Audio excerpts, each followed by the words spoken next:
During the day, I mean, this is just stunning. Porque años atrás este país era el más peligroso.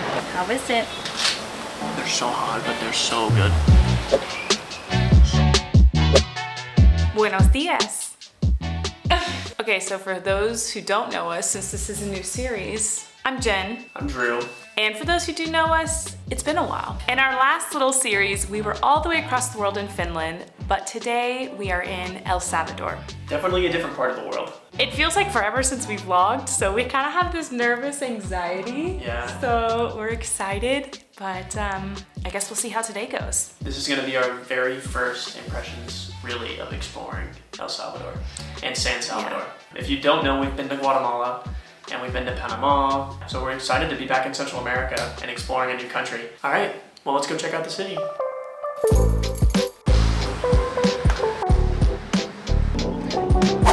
First things first, we're starting with La Plaza Libertad, which is the town square here in San Salvador. I don't know if we were expecting other tourists, but you know, Andrew and I might be the only ones in this entire city right now. Pero no pasa nada. It's all good. El Salvador has a long, extensive history with ups and downs, a civil war, and a recent state of emergency. It's been changing a lot. This is one of the reasons we're really excited to be here, is to learn more about its history, to learn more about its culture, and more about its people. I guess first things first, we thought we'd start here and see the surrounding churches, Iglesia El Rosario and the Cathedral, and maybe the Palacio Nacional. Yeah, kind of the only problem that I foresee is like the Iglesia El Rosario. I looked it up online and it looked absolutely stunning, but I don't know if they like moved it or if you can even get in. I don't know. It just looks a little bit run down, yeah. So, I don't know. For some reason, Andrew and I get a lot of nervousness and anxiety when it comes to recording in a new country. But I mean, so far everyone's been really kind and no one's really paying us much attention, like in some countries. So I think it's gonna be okay. We just have to be confident. Let's do it. So I had some facts I wanted to talk about the plaza, but they're all really dark and I didn't know if that was the best way to start and kick things off. So instead, let's go to Iglesia El Rosario, which is supposed to be a beautiful modern church, and check it out. I just entered and immediately got goosebumps. This is so beautiful and unique. I don't think I've ever seen a church like this with the stained glass and coloring the pews. Well, I was definitely completely wrong about this place being closed from the outside, because the inside of this place is insane.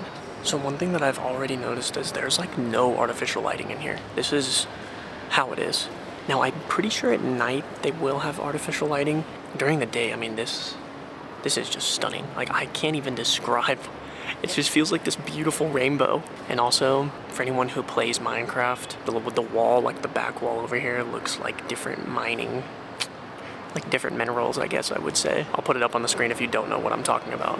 This church is iconic in San Salvador, and probably in El Salvador as a country.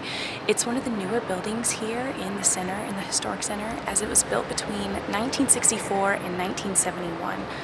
And it's known as a cultural asset because of how unique it is with its modern architecture. And I adore it.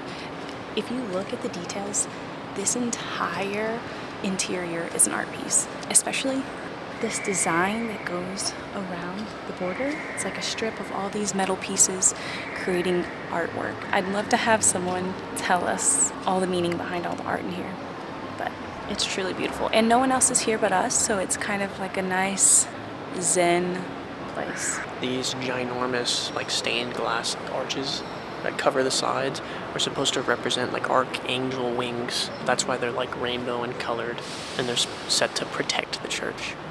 It's pretty crazy symbolism. Sí, ¿y cómo te llamas? Luis. Luis. Antonio Vialta Navidad. Mucho gusto. Una pregunta para nuestro amigo nuevo, sí. ¿Es el turismo popular aquí en San Salvador o no? Normal, todo bien. ¿Es normal? Sí. El país ha cambiado ya, desde que nuestro señor presidente ha hecho las cosas buenas, este gobierno, porque años atrás este país era el más peligroso. Sí. De la corrupción de las pandillas, porque muchas víctimas fueron víctimas de las pandillas. Fíjate. Hoy podemos caminar libre. Yo aquí, de mi infancia, yo corrí peligro aquí. Hoy siento que camino libre, trabajo tranquilo. Sí. Y aquí trabajo también, allá vendo zapatos americanos, allá en la esquina. Ah, sí. Como un país nuevo. Este es el pulgarcito de América, El Salvador se llama. Aquí es el pulgarcito de América, se le dicen. ¿Y qué es? El país, El Salvador, así él conoce. Así le dicen, ¿no entendés? No. El pulgarcito de América es el país, es El Salvador, así le decimos. Es pequeño, pero conocemos muchas personas de aquí en los Estados Unidos. Y Sí. ellos dicen, es un país increíble, Sí. ahora es seguro. Y, sí.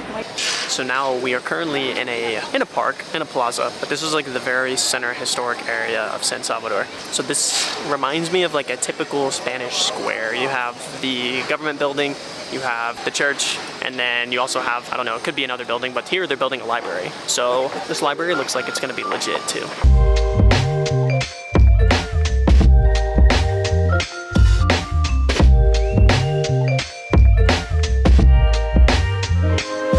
So we just finished our tour at the Palacio Nacional. So for Salvadorian people, it's $1, and for extranjeros, it's $5. But with it, you get a tour, and it was quite lovely, even though it was in Spanish, and we're getting back into the groove of Spanish, where we got to walk through room by room, and the guide talked about the details, the colors, the reasonings, the type of meetings that they would have in there, since it was color by color, and the overall history of the building. We noticed that there was many Salvadoran tourists, so people from this country that are right now traveling their own country, which was really unique. One guy came up to us and said this was the first time he'd been into the Palacio in 15 years, and the first time that he could come here and feel safe, and he said that it's changed a lot. Unfortunately, the guide started talking and he stopped talking, so we didn't get to hear what changes. We recommend going through there when you come to San Salvador. Next, we're going to the Metropolitan Cathedral, and this is different than, well, I read that it looks very different than the normal Salvadoran cathedral type, and it's the third one standing in its place. This cathedral was finished being built in 1999, and it took a while due to conflict before that, but it's the third in its place. The one before that, there was an earthquake, and then there was a fire, and now there's this church. And apparently there used to be tile that went around the entranceway, but in 2012 the Archbishop removed it without the consent of the government or the artist. That's a really interesting fact, and I'd like to know more on why. But it's a beautiful, clean exterior, and I'm pretty interested to see what it looks like on the inside. Well, let's go. Vamos. So there was a mass going on inside, which means no recording and no videos, but we got to be in the mass for a little bit and observe, and it was truly beautiful, and they were doing communion. The interior was beautiful, very tall ceilings, typical cathedral, yellow walls. A lot of people in El Salvador come here to see St. Oscar Romero's crypt, which is located inside. He plays a really important part of San Salvador's history as he was assassinated. So there's a lot of grim history throughout the city, and especially in this historic center that's really important to learn about, and I really encourage reading into it. As far as me, I'm not the historian and I don't want to make this too grim, but we read into it, and it's important when you come, even if the history is really dark, to learn about it. It's so lively and fun over here. Yeah, I know, it's kind of crazy. I know, and everyone's really nice. They're kind of making us feel like celebrities. They just keep saying hi. It makes you feel a lot better when you stand out. People are very kind.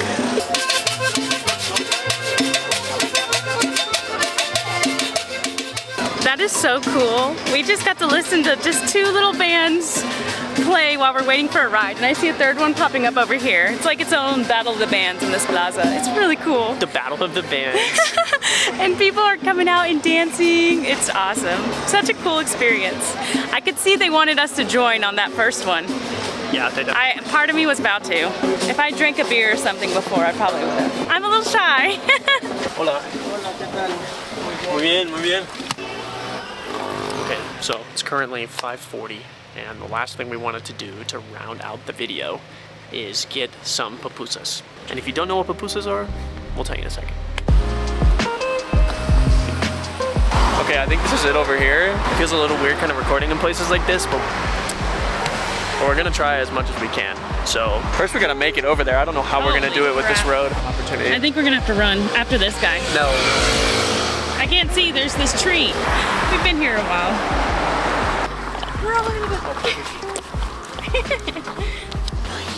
Okay. Okay, so I think the revueltas is like the most popular. It's just like a little bit of everything. The frijol and queso sounds like my favorite. And then apparently the chicharrón is really good. But the revueltas is frijoles, chicharrón, and queso. So that's beans, cheese, and like these little pork chips things. I think we should get three. 3 total Yes. each? No, God, no. We could ask 2 for each. more. No, 1, 3, and then we ask for more later. You want to do 2 each? Yeah, I was Okay, thinking 2 that's each. fine. 1 frijol y queso. Gracias. Ok. ¿Sí, dos? ¿Maíz o arroz? ¿Cuál es el mejor? Depende. Depende. Ellos les gusta maíz, Maíz. pero muchas personas les gusta arroz porque el maíz se contrae, el arroz se expande. Entonces las de arroz se miran más grandes. Sí. Y muchos extranjeros que viven aquí, no ustedes, les gusta arroz. ¿Podemos probar 2 de maíz y 2 de arroz? ¿Sí? Está bien, sí. Perfecto. Ok, gracias. Estas son las revueltas y estas son las de frijol con queso. Okay. Ok. Perfecto. Gracias. Muchas gracias. Oh my goodness. Oh my God, they're piping. Okay, and what do we eat it with? Hands. No, I mean... Oh, I don't know what this is called. Okay, we got our pupusas, very first time ever in El Salvador, and we got some cabbage, some fermented vegetables to have with it. I don't know exactly which kind, but we may ask, and then a salsa. Are you excited? And we got both the rice flour and the corn flour, just to try. Which one was which? Corn and rice. That's right. Okay. It smells so good. It's really hot. Ooh, this one's the bean and cheese. Do you remember if they said that? I don't even think I can eat it for a while. It's so hot. Yeah, I know. How is it? They're so hot, but they're so good. He just told us that. Sorry. He just told us that they've been here for 23 years, and people say that these are the best pupusas in town, or in El Salvador, actually, in the country. Yes. And I believe him. It's my first one, but I believe it. So you put this in it, like a taco with the salsa. Yeah, maybe I'll do it right now. Okay. In there. I'm doing it. Con salsa, sí.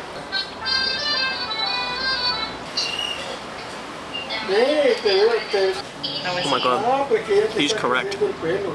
I just a totally different flavor. My stomach is already on kind of feeling the effects of all of this. ¿Dónde son ustedes? De Texas. Sí.